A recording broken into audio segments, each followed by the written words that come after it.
Hi, my name is Allison Stahl with the Virginia Division of Rehabilitative Services. Today I'm going to be presenting with my coworker, Marva Dawkins-Campbell, about project search and bridging the gap between vocational rehabilitation and school divisions. For those of you who may not know, Project Search is a year-long internship-based vocational program for high school students where they leave the high school setting for a year and work in a host business, completing 3 internships throughout the course of that school year. And we're going to talk a little bit about the relationship and how we saw it evolve due to Project Search. So I'm going to talk about before Project Search and some of the things we saw in the relationship between our state VR and the school division. Before the Project Search partnership, there was confusion concerning who should be referred to state VR. So who was going to be an appropriate candidate for state VR, when that referral should happen, whether they should be referred the year that they're supposed to graduate or if they should be referred before. There are a lot of questions that come up surrounding that referral. Also confusion about state VR services and what they entail. So what does state VR do? What can the state VR counselor do for the student, and why is that referral important? In our case, we also saw, from state VR perspective, there is a focus on competitive and integrated employment. And the school often understands this, but a lot of times in work experiences, the students are working in the community but may not be independent. And so also having a conversation about how that competitive and integrated employment is ultimately independent work as well. Some other myths about referring to state VR, and these are, I think, pretty widespread and probably found in a lot of different settings, but a major myth about VR services is financial information. And a lot of times people may believe that parents make too much money or too little money in order for the individual to be eligible. And this is not correct, because financial consideration doesn't affect eligibility for services. And sometimes I've heard maybe the teacher thinks that an individual's parents would be able to afford the services that they may need, so the VR referral isn't necessary. And it can just get confusing surrounding that financial aspect. Another myth is that students are too high or too low functioning in order to benefit from services.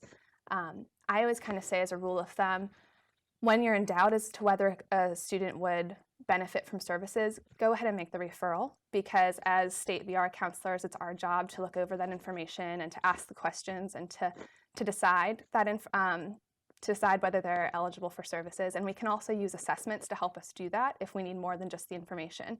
So it's always a benefit to the student to be referred for services and to apply for services, and it would never be a detriment to them to do so. Another big myth, and this is one that doesn't only affect the referral process, it kind of can affect services throughout the length that an individual is working with VR, but the idea that if the child goes to work or if the adult goes to work, he or she will lose their SSI and Medicaid. And it's a big myth because it's a big fear for families, and that's something that causes a lot of concern. And so we like to talk with families about how benefits will be affected by earning a paycheck, and we can do that through benefits counseling, and we can set up different services to help them through that process.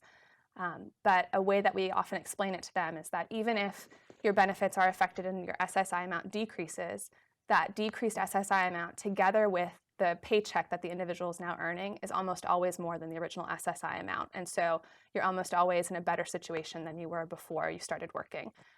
But that is a serious concern and can cause a lot of miscommunication when it comes time to refer.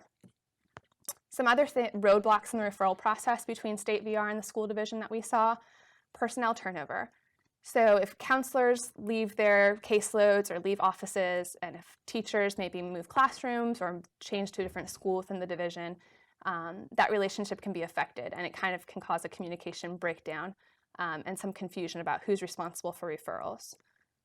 Differences in the referral process between different school divisions and different schools themselves also can cause some difficulty. It kind of goes on a case-by-case basis how the referral process works. Some counselors play a really active role in the referral process, and they seek out referrals and make sure that those referrals get scheduled. In other situations, the school plays more of the active role, and the teacher makes sure that certain students are set up with whatever referrals and services they may need. So because that's not always a cohesive process among different schools, it can sometimes cause some confusion about who's supposed to do what or who's supposed to take the lead when it comes time to refer for services. So when we found out that we were going to be working together for Project Search between our state VR and the school division, we realized that we really needed to focus on how we could partner together and help families become more comfortable with the idea of Project Search. And improving communication between our two agencies was going to be the key to do that. And initially, this meant that we got together to discuss state VR services and what that looked like. And we could give more information about what specific services state VR can provide to the students in the school division, and we can answer questions that the school division may have about how the process should work or how it should look. We also had to work through misunderstandings and misperceptions before we could move forward to begin working on Project Search. So that meant coming to the table and really hammering out some of those issues that we've had in the past. And I know for our site specifically, I think it was helpful that both State VR and the school division, when we met to do that, really kept our policy and procedure in mind for both of our organizations. And I think that when policy and procedure and best practice can drive that conversation, you find out what's non-negotiable for the schools, what's non-negotiable for State VR, and then you can see where the compromise can happen and where the two agencies or two entities can work together. So to share the information for Project Search, we really focused on educating teachers, and we saw that teachers have a pre-existing relationship with families and with the students. And so we needed to get the teachers on board, and we needed to get the teachers buy-in so they could help us spread the word about Project Search and really help get people interested. So to do this, we, as VR counselors and the Project Search team, we met at principals meetings to give them information about what kind of student we're looking for Project Search, what the Project Search school year looked like, and to answer any questions or concerns they had about Project Search and referring students so that they could then take the information back to their schools. We also met at in-service meetings for teachers so we could tell them specifically what kind of students, again, we were looking for, and also answer any questions they may have. If they had a particular student in mind, but were nervous about making that referral because the teacher wasn't quite sure what to expect from Project Search, we could give them a lot of detailed information to help inform them and kind of take away any of that nervousness or hesitation, and so they could go back and really sell it to the family and the student because they believed in the project. And now to talk about the role of the VR counselor in this process, my colleague Marva Dawkins-Campbell is going to take it from here. My name is Marva Dawkins-Campbell with the Division for Rehabilitative Services, and I am going to be speaking about the role of the Vocational Rehabilitation Counselor. The evolving role of the VR counselor. It is very important for the counselor to be transparent during working with the families and the student in this process. During this time, a good working relationship of trust is being established between the schools, students, and families.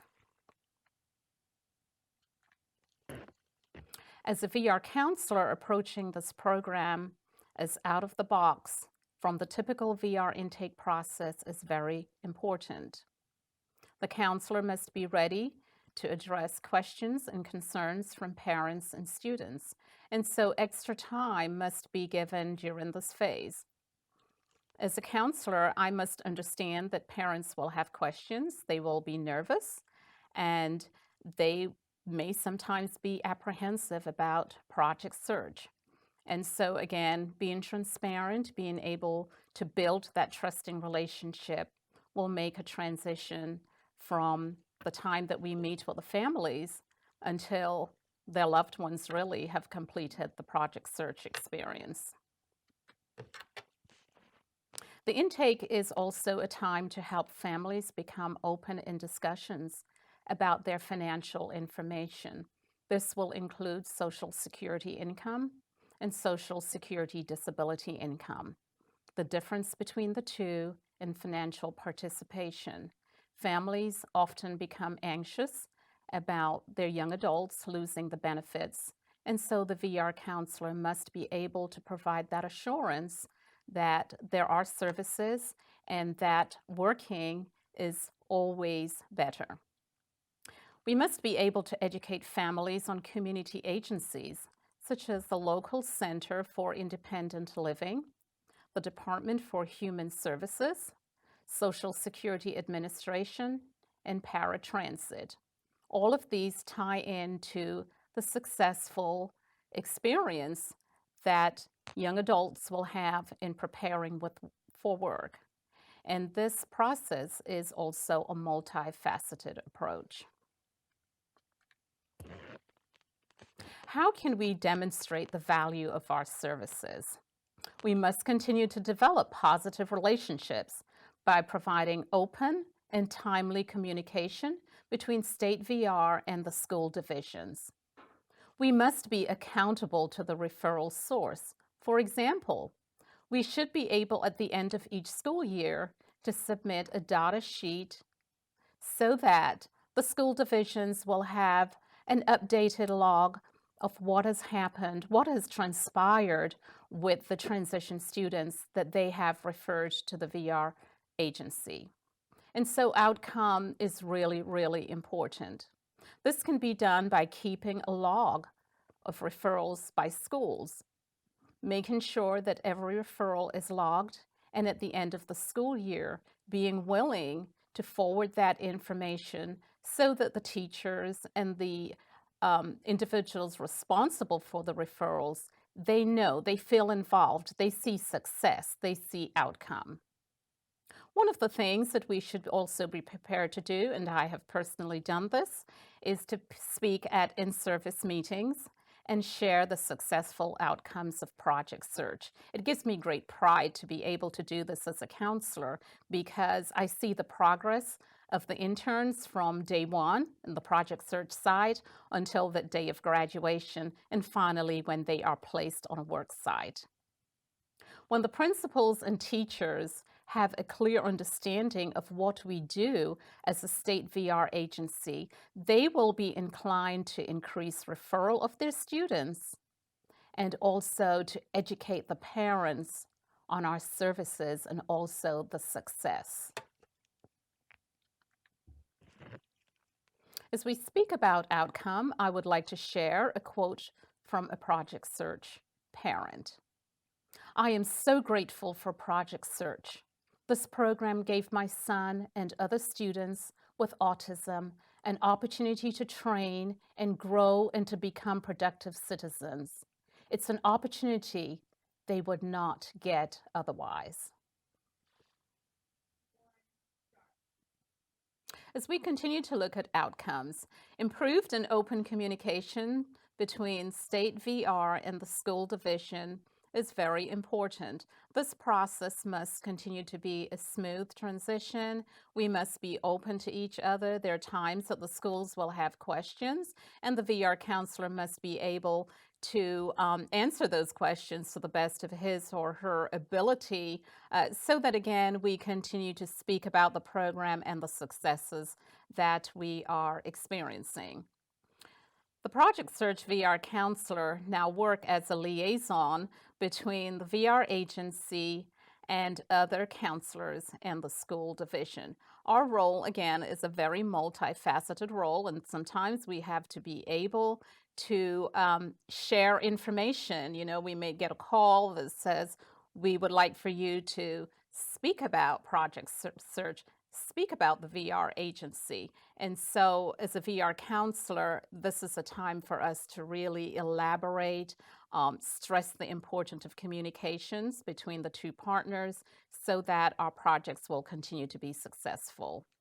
Project Search has allowed our agency to partner with our school division to provide service to a population of students that were often overlooked. And as we look at our referrals over the years, we have seen a tremendous change in the students that are being referred to Project Search. These students are now being given an opportunity to train, to learn new skills, and to enter the workplace fully equipped to become successful and productive citizens in their community. Today, I thank you for listening to us, and we trust that the information that we have shared will be very, very instrumental in helping you to build your project search program and to continue to have successful outcomes so that this program will continue to grow in leaps and bounds. Thank you for your time today.